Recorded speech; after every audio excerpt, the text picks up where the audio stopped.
Bienvenue sur Gone Digital, le podcast dédié à celles et ceux qui font le web à Lyon.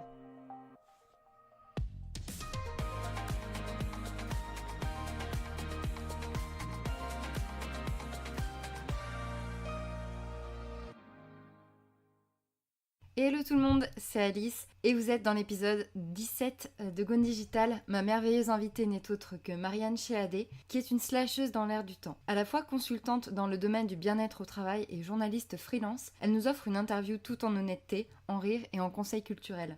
À vous les studios. Hello Marianne, comment vas-tu aujourd'hui ? Très bien, salut Alice, je vais très très bien et merci de me recevoir merci à toi aujourd'hui. Pour avoir accepté l'invitation. Aujourd'hui on est, c'est un peu bruyant, on est à l'Anti-Café, Lyon 1. Donc si vous entendez des bruits de café ou de gens qui parlent, c'est normal. On est dans un café. Voilà, très bel endroit au passage. Oui c'est vrai, Marianne, juste découvrir, voilà. Donc c'est cool. C'est ça. Tu y es présentement, mais est-ce que tu viens de Lyon à la base ? Oui, je suis lyonnaise et très chauvine. Ça, c'est bien. Voilà, Okay. J'ai toujours vécu aux alentours de Lyon ou à Lyon même. Et là, l'année dernière, j'ai acheté un appart à l'est de Lyon. Et du coup, je compte pas bouger de sitôt. Je suis très bien à Lyon. T'as raison. Pourquoi tu aimes bien Lyon ? Et pourquoi tu n'as pas bougé à Paris, par exemple ? Alors en fait, il faut savoir que donc moi là-bas, je suis journaliste. Ouais. Et donc malheureusement en France, tout est à Paris. Notamment tout ce qui est médiatique, etc., les grosses productions et tout, tout est concentré à Paris. À Lyon, il y a des choses locales, etc., mais c'est pas, ça recrute pas des masses, c'est pas très développé. Donc, en fait, après l'école, j'ai eu un moment de battement, en fait, et j'ai failli y aller. Mais je me suis dit, non, je ne veux pas faire comme tout le monde. Ouais. Je veux pas, ça y est, me résoudre à aller à Paris, ça y est, et entre guillemets me trahir, quoi. Enfin, Ouais. non, moi puis en plus je suis très famille, je suis très proche de mes amis, donc j'ai besoin en fait de ces repères-là, voilà. D'accord. Et donc je m'étais dit non, moi je vais rester à Lyon, je vais persévérer, je vais trouver, et j'ai trouvé. Donc non, comme quoi quand on veut, on peut. Enfin, moi j'aurais pu me résoudre à y aller, il y a plein d'opportunités là-bas. Tout à fait, ouais, surtout dans les médias. Voilà, mais je me suis dit non, reste à Lyon et puis tu vas faire ton bout de chemin, tu vas le construire et ça va t'amener quelque part, quoi. Quelle relation est-ce que tu entretiens avec le web ? Alors le web, moi j'aime bien l'expression un peu comme pour Obélix, je suis tombée dedans quand j'étais petite. La marmite. Voilà, la marmite du web. D'accord. Parce qu'en fait, depuis déjà quand j'étais petite, on avait un gros ordinateur, là, les gros hyper épais, où c'était les débuts d'internet, Windows 95, Bien sûr. TMTC. Représente. Voilà. Et j'étais déjà assez geek entre guillemets, enfin je passais beaucoup de temps dessus.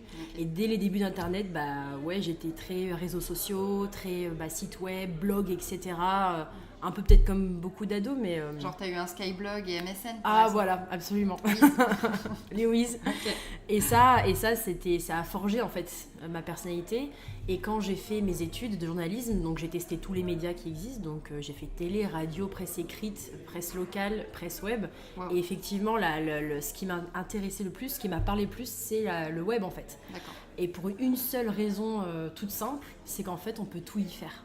C'est un endroit magique parce qu'on peut tout faire. T'as à la fois la vidéo, t'as le son, les podcasts, la radio, t'as les images, on peut faire du graphisme, du design, parce que j'aime beaucoup ça aussi. Et c'est ce côté multimédia en fait qui fait que j'adore le web et que je baigne dedans depuis bien 10 ans maintenant. Parlons un peu de tes études et de tes formations. T'es allée à l'université et tu as fait l'ISCPA. Raconte-nous un peu. Alors après mon bac ES, j'ai voulu faire une double licence à Lyon 3, à l'université Jean Moulin. Donc double licence droit Sciences Po. Mon objectif premier en fait, comme beaucoup de jeunes bacheliers, c'était d'intégrer une grande école de journalisme. Il y en a une poignée en France en fait. Il y a des écoles de journalisme, mais des grandes écoles reconnues vraiment par la profession, etc. Il y en a une poignée. Et du coup, je pensais faire cette licence-là et aller du coup à Paris ou ailleurs pour faire ces études-là. D'accord. Le problème, c'est qu'à Lyon 3, on ne peut pas choisir entre droit et Sciences Po, c'est forcément les deux. Et autant Sciences Po, j'ai adoré. Ouais, autant le droit. Autant le droit, c'était pas fait pour moi. Voilà, le côté par cœur, le côté très technique, cadré, machin, c'est pas pour moi.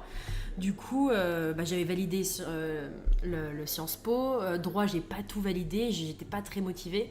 Du coup, je me suis dit, ça sert à rien, je vais pas me forcer, je me connais, je suis quelqu'un, si je me force à faire quelque chose, ça marche pas. Donc j'ai arrêté. J'ai passé le concours du coup de cette école de journalisme et de communication. Il y a 2 voies, moi j'ai choisi la voie de journalisme. Et donc ISCPA, ça veut dire Institut supérieur de la communication, de la presse et de l'audiovisuel. Et donc c'est à Lyon, à Gorge-de-Loup. Et tout simplement, j'ai été prise. Et j'ai fait 3 ans un bachelor en fait, journalisme spécialité audiovisuelle. Audiovisuel, d'accord. Ouais. Donc tu te destinais vraiment à faire de la télé ou alors, des vidéos en tout cas. Voilà, à la base oui, mais la télé, j'ai découvert un peu ce monde-là, donc à la fois très sectaire, très fermé. Puis quand on n'est pas dans le milieu, on va dire, quand on débarque, surtout quand on n'est pas parisien, c'est très compliqué. Et voilà, une jeune étudiante, jeune diplômée, j'avais pas de réseau, quoi, pas trop. Donc la télé, c'était pas trop envisageable pour moi. Et puis même pour avoir côtoyé un peu le milieu, c'était pas forcément, ça représentait pas forcément mes valeurs. D'accord. Donc du coup, en ayant découvert le web, finalement, je me suis dit, non, je vais travailler dans le web, quoi. Ok. Mais t'es partie à Montréal, t'es partie au Québec. C'est ça, j'ai fait... Ouais. C'est ça, alors c'était un de mes stages que j'ai fait à CIBL Radio Montréal, effectivement. C'est ça. Une radio locale... un peu société culture à Montréal. Sympa. Et je suis restée presque 2 mois et c'était topissime. Ça devait être génial. C'était génial, ouais. Je passais tous les jours en direct à midi. Génial. À la radio. Ouais. On avait le matin pour préparer notre reportage, donc on écrit notre script, on appelle des gens pour faire des interviews, on enregistre en fait les vocaux, etc. Ouais. Et puis après on passe en direct à midi dans l'émission du midi. Et parfois, ça m'est arrivé de faire des matinales, donc je me levais à 4h30. Aïe. Voilà, et j'allais faire des infos matinales, genre à 5h, 5h30, 6h, 6h30, jusqu'à 11h. Et donc, j'étais dans ma petite bulle à faire toutes les demi-heures, je regardais qu'est-ce qui était de nouveau dans la nouveauté locale, quoi. Et je faisais mes petites infos matinale. Donc voilà, j'ai beaucoup appris. C'était beaucoup de stress, beaucoup de pression parce que voilà, le direct, quoi. Je me souviens, ça m'est arrivé une fois d'avoir bugué, tu vois, vraiment. Ouais, mais normal. En direct. Et là, mon son, il partait pas. Donc les aléas l'horreur, les aléas du direct. Ça, c'est le cauchemar, ça, quand tu fais du direct ou quand tu fais de la télé ou quoi, que ça se passe mal. Et ça, c'est hyper formateur pour le coup. Oui, c'est ça. Parce que du coup, tu te dis, putain, comment je fais Et puis, heureusement, l'équipe était soudée, quoi. Et du coup, le présentateur, l'animateur, en fait, m'a aidé. Donc, il a rattrapé un peu le coup. On a parlé d'un autre truc. On a su meubler, su se débrouiller. Mais effectivement, c'était waouh, quoi. C'était vraiment après, tu fais... Voilà. C'est fini. C'est ça. C'est passé. Non, c'était vraiment très, très riche en expérience et en apprentissage. Vraiment. C'était top. Tu poursuis dans cette voie en étant journaliste web et vidéaste à lyoncapital.fr. Tout à fait, donc Lyon Capital qui est un mensuel lyonnais, ont aussi un site internet et ils voulaient développer un peu un axe vidéo en fait, notamment avec des directs, interviews de politique, etc. Donc c'est de l'information ultra locale. Hein. Voilà, moi j'ai aidé au niveau vidéo, j'ai fait aussi quelques articles web, mais bon voilà, classique, mais mon axe c'était vraiment la vidéo, et donc j'ai secondé l'autre journaliste qui était présent dans les directs, dans les lives, même on allait interviewer Manuel Valls à l'époque qui était Premier ministre, Najat Vallaud-Belkacem qui était ministre de l'Éducation nationale, on a croisé François Hollande aussi, donc c'était un peu la guerre quoi, parce qu'il y avait tous les journalistes de Lyon, et nous moi j'étais avec ma petite caméra et mon collègue, il fallait qu'on se faufile, il fallait qu'on... Et en même temps, c'est l'expérience du terrain aussi. Voilà, c'est ça. C'est important. Ouais. C'est ça, c'est absolument ça. C'est la réalité du terrain. Donc pour le coup, j'ai vraiment vécu aussi comme à la radio, j'ai vécu toutes les aléas, on va dire, du terrain de la radio. Là, c'était à la télé, pareil. Enfin, la télé, web TV, mais bon, c'est pareil. Et donc c'était vraiment pareil, hyper enrichissant. Et j'en ai profité pour lancer une web série. Ouais, j'avais un peu le temps. C'était les coulisses du zoo du Paratête d'Or. Ok, génial. J'ai fait 9 épisodes et j'y suis allée, en fait j'ai passé plusieurs journées et donc chaque épisode s'est concentré sur un secteur du zoo, j'ai pu voir des animaux de plus près. Trop bien. Ouais, c'était cool, j'ai interviewé plein de soigneurs, puis j'ai fait des plans hyper intéressants, puis moi qui aime beaucoup les animaux, franchement j'ai kiffé faire cette web série. Ouais, c'est génial. Et c'est toujours en ligne ? C'est toujours en ligne, je te passerai le lien si tu veux. Ok, super, je le mettrai sur ta page dédiée. Ça marche. Sur le site, super. En 2014, tu es journaliste web pour le groupe M6 Web. Là, tu changes de média. sur le site jeuxvideo.fr. Tu écris des tests et des critiques de jeux vidéo, entre autres. Dis-nous un peu ce que tu faisais là-bas. Ouais. Alors du coup, encore une fois, revirement, moi qui voulais tester tous les médias en fait, et avoir une expérience partout, je suis passée dans le 100% web, donc avec le groupe M6 qui est à Confluence et qui est toujours. Et donc ils ont plusieurs sites, dont jeuxvideo.fr, il y a deco.fr, Turbo, il y a Clubic qui parle des trucs un peu technologie. Et donc moi je travaillais sur le site, le feu site jeuxvideo.fr qui n'existe plus. Il n'existe plus, c'est voilà. C'est ça, faut pas confondre avec jeuxvideo.com qui est parisien. Jeuxvideo.fr c'était lyonnais. Représente toujours. Voilà, c'est ça. Qu'on avait vraiment une équipe, une rédaction, mais de professionnels, quoi. Vraiment des pointes dans le jeu vidéo. Wow. Des gens, des collègues qui sont devenus des amis aujourd'hui, qui bossent dans le jeu vidéo en tant que journaliste depuis, je sais pas, 10, 15, 20 ans. Donc vraiment, j'ai appris énormément d'eux. Puis moi, c'est un domaine que je connaissais pas spécialement, mais que j'aimais bien. Moi, j'aime bien les jeux vidéo. Voilà. Donc j'ai appris énormément de choses. J'ai pu faire 1 ou 2 tests en totale indépendance. J'étais contente. On m'a vraiment donné des clés. J'ai assisté aussi dans tout ce qui est des lives, quand ils jouaient, ils faisaient des let's play, ce genre de choses. Puis j'ai écrit beaucoup d'articles et puis non, c'était vraiment une superbe expérience. Malheureusement, j'étais leur dernière stagiaire, c'était un stage, une dernière stagiaire. Où ils ont le site en fait a fermé, ils ont licencié tout le monde. Voilà. Ah, bonne ambiance. Voilà, donc c'était assez difficile, mais du coup M6, c'est leur choix, mais ils ont décidé de fermer jeuxvideo.fr. Ils ont gardé qu'une seule personne pour le mettre sur d'autres projets et puis c'était très émouvant. Ouais, c'est dommage. Tu es resté combien de temps ? Je suis restée 5 mois, je crois, juste comme ça, 4 ou 5 mois. Quel est ton média préféré ? Sur quoi tu préfères t'exprimer ? Honnêtement, tout est intéressant, mais je pense que c'est quand même la vidéo. La vidéo, d'accord. Ouais. La vidéo sur Internet, du coup. La vidéo, que ce soit via les réseaux sociaux ou vidéo montée, travaillée. Je pense que c'est la vidéo parce que, comme on dit, une image vaut 1000 mots, mais quand il y a une image et des mots, c'est encore mieux. Voilà, donc c'est vraiment un média qui, à la fois, me permet d'avoir un côté artistique, esthétique dans l'image, et à la fois dans l'information, que ce soit en voix off ou dans la personne que j'interviewe, par exemple, d'avoir de l'info qui pèse, quoi. Donc je pense que c'est, pour moi, le meilleur compromis, c'est la vidéo, en fait. La vidéo. Mais j'aime tous les autres médias, sans problème. C'est ça. Ok, on reprend un peu ton parcours. En 2015, tu as été responsable éditoriale / rédactrice web / vidéaste, tu es slasheuse, chez Digischool à Lyon pendant 2 ans et 5 mois. Comment ça s'est passé ? Alors, gros chapitre. Ouais, c'est ça. 2 ans, c'est une grosse période. C'était extrêmement riche en apprentissage. En fait, c'est vraiment là où j'ai découvert les dessous d'une entreprise. C'est quoi une entreprise, en fait ? Donc Digischool, il faut savoir, c'est pas un média traditionnel. On peut dire que c'est un concurrent de l'étudiant qui est à Paris, parce que c'est dans l'enseignement, l'éducation, etc. On aide les jeunes à s'orienter, à apprendre des choses sur leurs études, même on leur donne des cours, etc. Un peu comme l'étudiant, en fait, mais version lyonnaise. Et avec des applications mobiles, etc.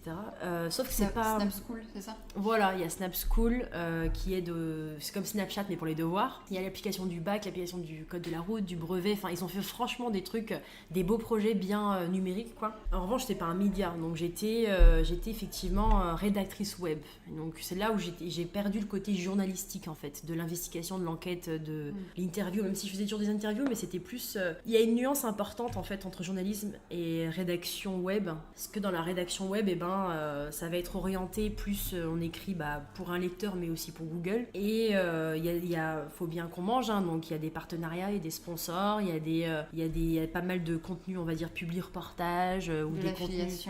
Voilà, c'est ça. Donc c'était, j'ai commencé à toucher le milieu plus de la com, on va dire.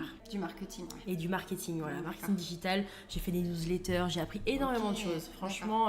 C'est là vraiment où j'ai appris le web marketing, en fait. Donc je suis très reconnaissante pour cette partie-là. En revanche, je vais me permettre aussi de faire quelques commentaires parce qu'il me semble que c'est important. Donc c'est pas pour descendre aucunement la boîte ou aucune personne, bien entendu, mais par rapport à mon expérience personnellement, on m'a donné des responsabilités, en fait, on m'a donné de plus en plus de responsabilités au fil du temps. On m'a donné des projets à gérer, donc j'écrivais pour digischool.fr. En même temps, je gérais d'autres choses en parallèle, que ce soit les newsletters ou les réseaux sociaux. En plus de ça, on a fait des partenariats avec BFM notamment, BFM TV. Donc j'ai dû gérer un nouveau site, puis un troisième. Grosse charge de travail. Voilà. On m'a donné beaucoup de choses à faire. Sûrement qu'on me faisait confiance et que tu faisais du bon boulot. Voilà. En même temps, moi, je suis quelqu'un qui, quand je m'investis, je suis à 100%. Donc, je vais dire oui à beaucoup de choses et je vais donner beaucoup de ma personne. Ce qui est, contrairement aux apparences, un gros défaut. Parce que ça a causé, on va dire, pas mal de dégâts. Donc on m'a donné ces responsabilités-là, j'ai commencé à avoir énormément de travail et en fait j'ai fait un burn-out. Voilà pourquoi je dis que c'est un défaut. Ouais. Donc comme quoi il faut savoir mettre des limites, mais en même temps, jeune diplômée... T'as envie. Voilà, j'ai envie de bien me faire voir. Voilà. Et j'ai voulu... j'ai tout donné en fait, mais j'ai trop donné et j'ai appris à la dure qu'il fallait mettre des limites et qu'il fallait se faire respecter en tant que tel, même si t'es en bas de l'échelle. Donc du coup, après toutes ces expériences tumultueuses, il y a eu de très très bons moments. Ah oui, aussi j'ai participé on a lancé des nouveaux salons étudiants, donc j'ai aidé mon ancienne boss avec ces salons-là. J'étais sur place à Paris, Aix-en-Provence. Enfin, franchement, j'étais vraiment un peu sur tous les terrains, quoi. Et ça m'a appris énormément. Ouais. J'ai pris tout ce que je pouvais prendre, quoi. C'est ça, t'étais une éponge. Voilà, j'étais une éponge et j'ai appris de tout le monde, même des gens que j'appréciais, des gens que j'appréciais moyen. De toute façon, c'est comme partout. J'ai grandi et en fait, c'est là où je me suis dit, maintenant, j'ai 25-26 ans, il est temps que je fasse un point sur ma vie. Qu'est-ce que je veux faire ? Qu'est-ce que je vais faire ? Parce qu'il faut que je reprenne tout ça en main, quoi. On peut pas rester dans un endroit où on se sent pas à l'aise, où on n'est pas vraiment reconnu, on se sent pas, on va dire, il faut être honnête avec soi-même en fait. Oui, c'est bien. Et merci pour ta transparence parce que c'est rafraîchissant. Je t'en prie. Merci pour ton témoignage, c'est très agréable. En mai 2018, tu fais partie du jury du bachelor journalisme pour ton ancienne école, l'ISCPA. C'est génial. Voilà, ouais, c'est top. Tu es devenu jury de ton ancienne école. Ouais, c'est ça. Ils m'ont recontacté. Ils m'ont recontacté pour être jury parce qu'en fait, les dernières années, ils font un mémoire et donc il y a, je sais pas, une quarantaine d'élèves. Ils contactent pas mal d'anciens élèves, des journalistes, par exemple, le rédacteur en chef de Lyon Capital, ils l'ont contacté, il était là. D'autres rédacteurs en chef de Lyon et tout, ils m'ont contacté moi aussi. Et donc j'ai fait ça pour quelques élèves et c'était vraiment génial.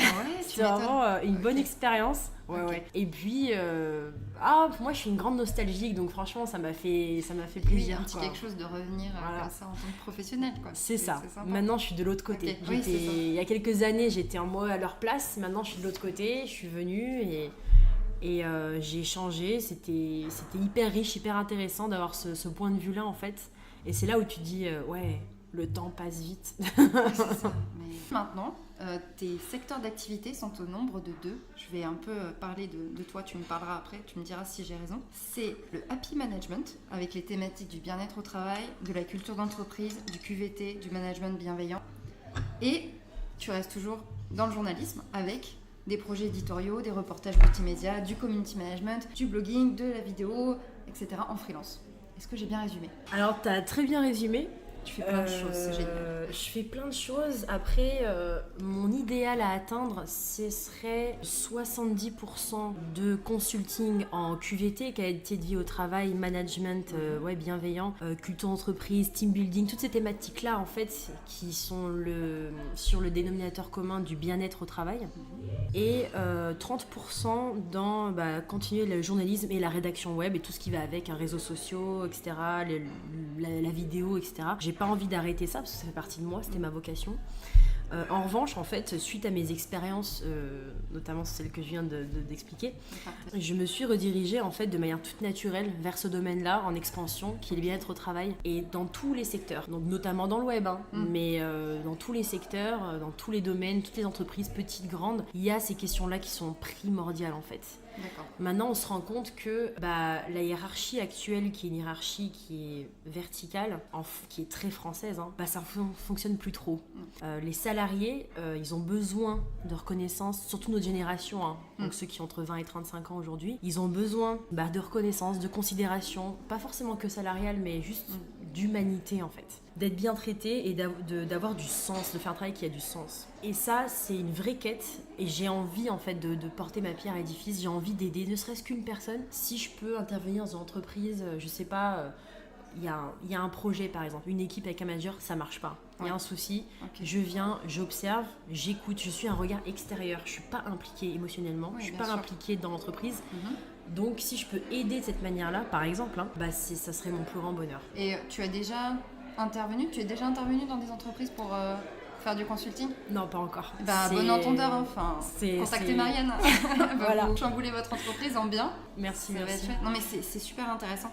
Et c'est dû à ton burn-out du coup que tu t'es passionnée pour ce sujet-là? C'est dû à toutes mes expériences il y avait du bon comme du mauvais comme je l'ai dit, mais j'ai pas honte de dire qu'il y avait du mauvais. Et j'en ai tiré des leçons, des conclusions et je me suis dit maintenant j'ai envie d'apprendre en fait. D'apprendre, encore une fois j'ai soif d'apprendre, je veux apprendre, je veux m'élever et donc c'est pour ça que depuis quelques mois seulement que j'ai arrêté, que j'ai quitté en fait mon emploi, je m'auto-forme et je suis aussi des formations, j'ai des mentors, je réseaute énormément, je grandis en fait dans ce milieu-là parce que incessamment sous peu, je vais me lancer en tant que consultante. Génial. Et à Lyon du coup. Ok. Voilà, spécialement à Lyon. Je fais une transition. Tu as créé la communauté des Happy Workers à Lyon sur Facebook. Ça s'appelle Happy Workers Lyon. Quand est-ce que tu l'as créé et dans quel but? En effet, donc j'ai créé ce groupe Facebook donc dans la lignée de ma reconversion récente et de mes nouveaux intérêts donc pour le bien-être au travail, l'épanouissement professionnel, la QVT, etc. Je me suis dit il y a quelque chose à faire localement en fait. Ouais. Donc en France, alors ça vient des États-Unis, des pays scandinaves, etc. On en parle de plus en plus en France. C'est un sujet qui revient dans la bouche des chefs d'entreprise, etc. Mais c'est très présent à Paris, encore une fois. On en revient à cette dualité Paris-Lyon. Je me suis dit, à Lyon, il y a quelque chose à faire. Donc oui, je vais créer une communauté. Je vais parler de sujets qui peuvent intéresser tout le monde, qui peuvent toucher tout le monde, ou pas, mais en tout cas, j'ai envie de créer une émulsion autour de ces sujets-là, en fait. Et avec le temps, donc je l'ai créé en avril, il me semble, mai-avril. D'accord. Et j'ai eu, à ma grande surprise, un petit succès. C'est ça, parce qu'il y a combien de membres? Là, on est à 530, je crois. Alors qu'à la base, j'avais ajouté, je sais pas, 50 amis, j'en sais rien. Ouais. Donc, j'ai eu un petit succès. On vient pas mal me parler en privé aussi. Pareil, j'étends mon réseau. J'ai pas mal de rendez-vous maintenant avec des coachs, des sophrologues, des gens qui travaillent dans le bien-être, au travail ou en général. Donc en fait, je me crée mon réseau comme ça et donc en même temps, ça me fait de la visibilité. En même temps, ça me permet de faire ces rencontres-là. Et j'ai des projets un peu particuliers pour ce groupe-là. Ouais. Tu peux nous en parler ou c'est encore secret? Non, je vais en parler. Je vais lancer les Happy Talks. Voilà, donc ça va être un rendez-vous mensuel. Okay. Je ne sais pas encore où, mais voilà, où ça va être il y aura un thème. Donc, qui, pareil, sur le bien-être au travail, qui touche la plupart, j'espère, des travailleurs. Et un thème, un débat, une rencontre, prévenir du point professionnel pour qu'il y ait vraiment des échanges autour de ces sujets-là, en fait. Okay. Voilà, en gros, le plan. Et donc, j'aimerais continuer à développer, en fait, toutes ces idées-là pour qu'il y ait une place, en fait, sur le bien-être au travail à Lyon. Et si possible, y associer mon nom, quoi. Ok. Donc on suit de très près cette initiative-là et n'hésitez pas à aller vous plugger sur la page Facebook Happy Workers Lyon. Voilà. Quel secteur d'activité est-ce que tu aimes le plus traiter en tant que journaliste? Avec quel secteur tu as le plus d'affinité? Alors ça a beaucoup évolué avec le temps, mais de manière générale, je dirais les sujets société. Voilà, ça inclut bien-être au travail, ça inclut les luttes sociales, sociétale aussi. J'aime bien les sujets culturels, l'art, etc. Mais des choses un petit peu alternatives qui sortent de l'ordinaire. Voilà, c'est des sujets un peu que j'aime traiter. Sur LinkedIn, j'ai vu que tu avais une personnalité ENFJ. Tu as fait le test MBTI. Alors, en effet... Peux-tu nous expliquer ton type de personnalité? Alors, j'ai fait effectivement le test de personnalité MBTI qui est super connu, qui a été fait par un psychiatre au siècle dernier. Il existe, donc, selon ce test, 16 types de personnalités. C'est assez incroyable quand on fait ce test parce qu'on se rend compte que quand on répond à l'instinct aux questions et qu'on voit le résultat, ce qui parle de nous, genre 90% de ce qui a été dit, c'est vrai, quoi. Donc c'est assez incroyable. Et en fait, je trouve que c'est une manière un peu originale de se présenter. Complètement. Et de parler de soi sans dire je suis ci, je suis ça, j'ai fait ça. Non, c'est bon. Il y a le CV pour parler d'expérience.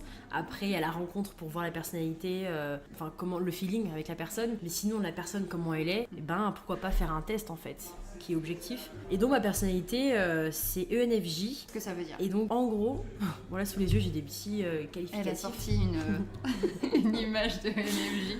C'est ça, donc c'est des personnes qui sont... Donc c'est un type, sur le site internet des 16 personnalités, ce type de personnalité est appelé protagoniste en fait. Protagoniste. Donc c'est une personnalité de type un peu leader, avec du charisme, mais qui est quelqu'un qui est tellement altruiste qu'il peut se perdre en fait dans son hyper-empathie envers les autres.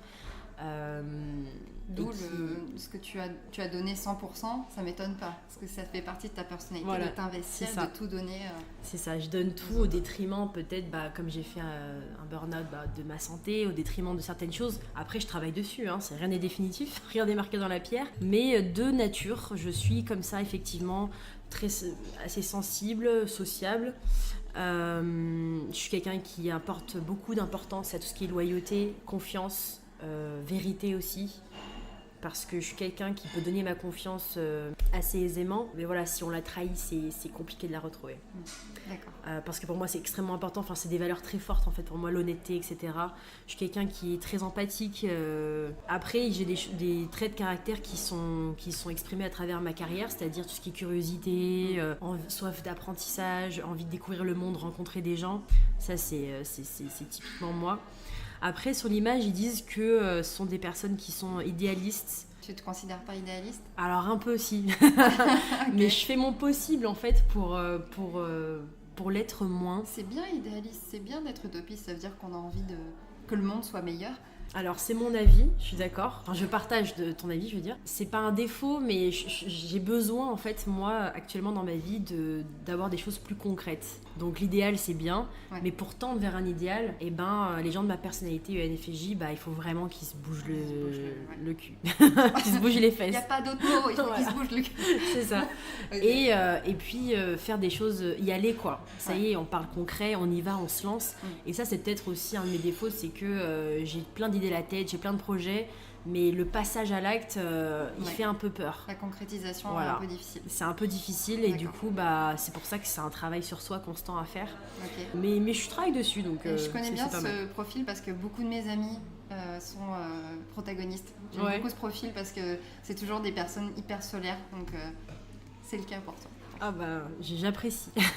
Mais du coup, voilà, c'est un peu ça, c'est sa personnalité. Il y a des défauts, des qualités, mais c'est quelqu'un qui... Je pense qu'on peut résumer ce genre de personnalité par quelqu'un d'entier, en fait. Oui, c'est ça. J'arrive pas à faire semblant. J'y arrive pas. C'est une bonne chose. Voilà. Est-ce que tu as des conseils pour celles et ceux qui souhaitent se lancer en freelance? Je sais même pas quel statut tu as.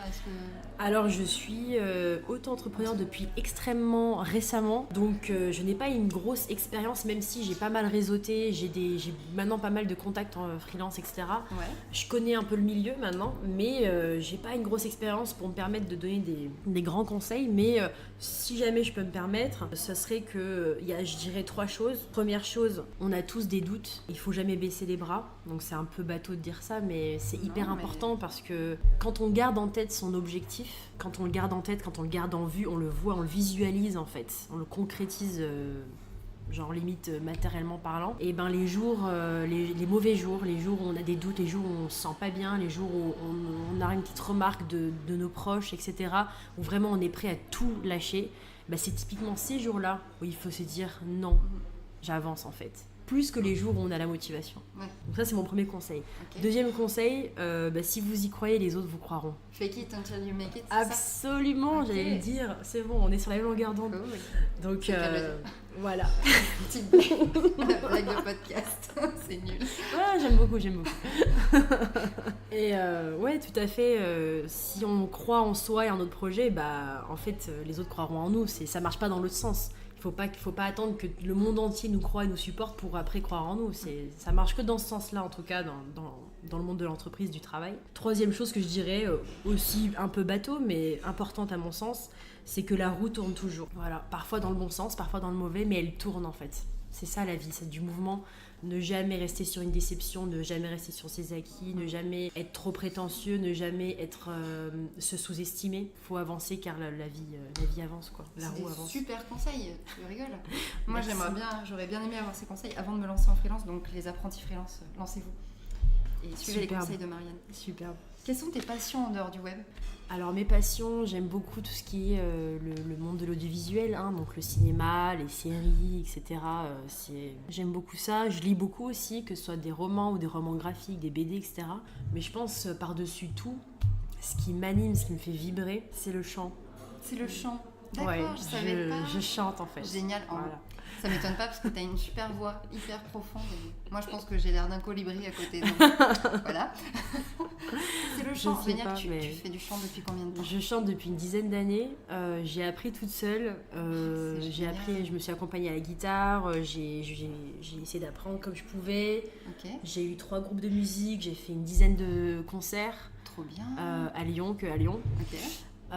Maintenant, avec tous mes projets et mon quotidien, j'ai pas le temps de m'investir dans ça en la considérant plus qu'une passion.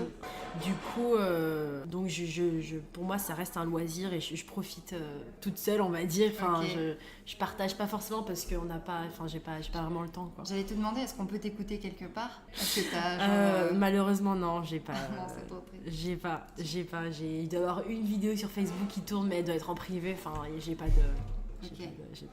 Non, malgré tout, je reste quelqu'un d'assez un peu timide, tu vois, donc ça me gêne un peu. Après, j'adore chanter, donc. Je chante, c'est ça qui te fait vibrer. C'est une super passion. C'est ma plus grande en tout cas. Ouais. C'est génial. Je peux pas passer une journée sans. C'est quoi ton chanteur ou ta chanteuse préférée ? Nina Simone. Nina Simone. Enfin, ok. Le level. J'aime beaucoup Nina Simone. Ah oui, c'est exceptionnel. Voilà. Soul, touche de funk, de pop rock, machin, ça c'est mon style. Okay. Et j'aime beaucoup Nina Simone. Ma chanson préférée c'est Feeling Good, que c'est la première que j'ai vraiment apprise à chanter et c'est ma chanson porte-bonheur, on va dire. Après je chante aussi d'autres styles, mais toujours dans le même style. Voilà, j'aime beaucoup Alicia Keys, j'aime beaucoup Adele, j'aime beaucoup même des groupes de rock. Des chanteuses à voix, quoi. Sûrement. Tu peux nous chanter quelque chose ? Voilà, je suis timide. En plus, on est toutes seules. Faut que je boive avant. Ok. Birds flying high, you know how I feel. Sun in the sky, you know how I feel. Breeze drifting on by. You know how I feel. It's a new dawn, it's a new day, it's a new life for me. And I'm feeling good. Wow, c'est trop beau. Voilà.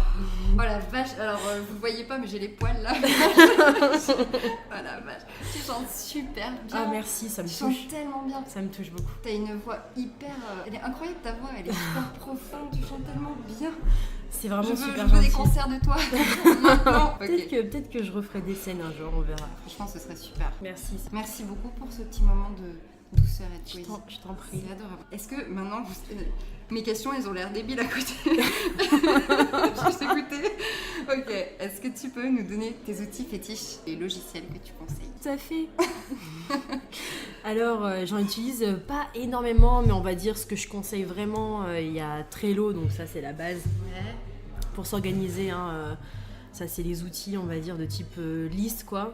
Level au-dessus, mais peut-être plus complexe, c'est Notion, donc Notion, okay. Qui est une application qui mélange à la fois les features de Trello et des notes, des listes.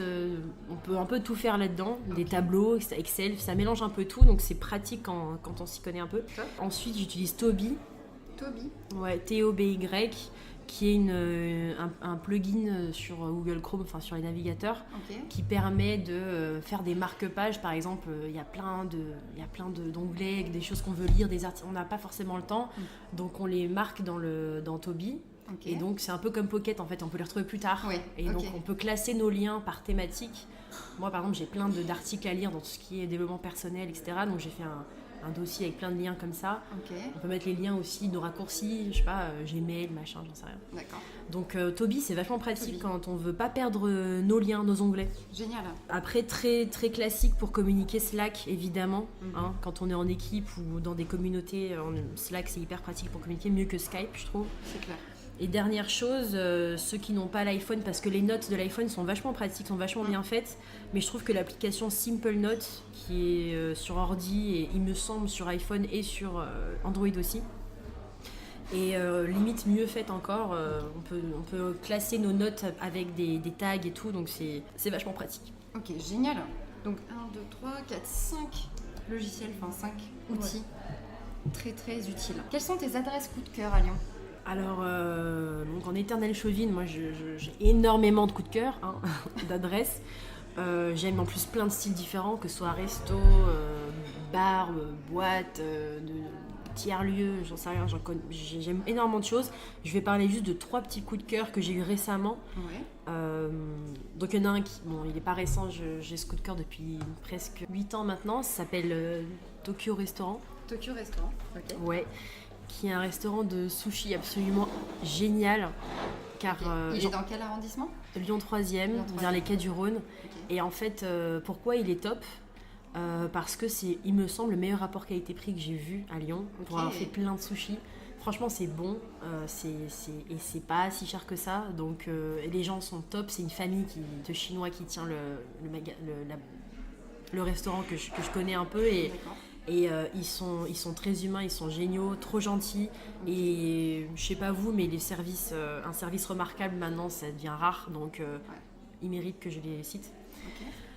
Deuxième coup de cœur, c'est le Café Mondo, qui est un petit café caché au fond d'une librairie à Bellecour, que beaucoup de gens connaissent, je pense. C'est top, ouais. Voilà, librairie qui s'appelle Raconte-moi la Terre. Et ce petit café caché est très sympa, que ce soit pour bosser, soit pour aller prendre un petit truc. Il me semble qu'ils font des desserts véganes ou ce genre de choses, tout à fait. Des trucs à boire, donc une adresse sympathique. Et enfin un restaurant assez chic mais vraiment pas mal, qui s'appelle l'Octave, qui est à Vèze. Ce qui est cool en fait avec ce restaurant, il y a 2 choses. Première chose, c'est qu'ils ont une cave à vin mais immense, donc il suffit d'aller voir le sommelier et on peut vraiment déguster des vins vraiment top. Ok. Et donc c'est tout neuf en plus, donc c'est rénové, c'est beau, c'est une déco scandinave un peu, c'est vraiment super sympa comme endroit à aller. Et deuxième chose cool, c'est qu'en fait les 2 chefs cuisiniers, ils cuisinent selon leurs envies, c'est-à-dire que chaque jour le menu est différent. D'accord. Et en fait ils vont cuisiner des choses un peu à l'improviste, et c'est un peu la surprise chaque jour quand on commande. Chef, voilà, okay. Et du coup ils suivent vraiment leurs envies sans rentrer dans des carcans classiques, des menus été, hiver, machin. Et c'est des passionnés en fait. Et c'est ça qui rend leur cuisine vraiment bonne. Génial, super. 3 exceptionnelles adresses. Merci beaucoup. Et pour finir ce podcast, j'aimerais bien que tu nous parles de quelque chose qui t'a inspiré, ému, réjoui ces derniers temps. Et je sais très bien que tu vas pas dire qu'une chose, donc je te laisse faire ta liste.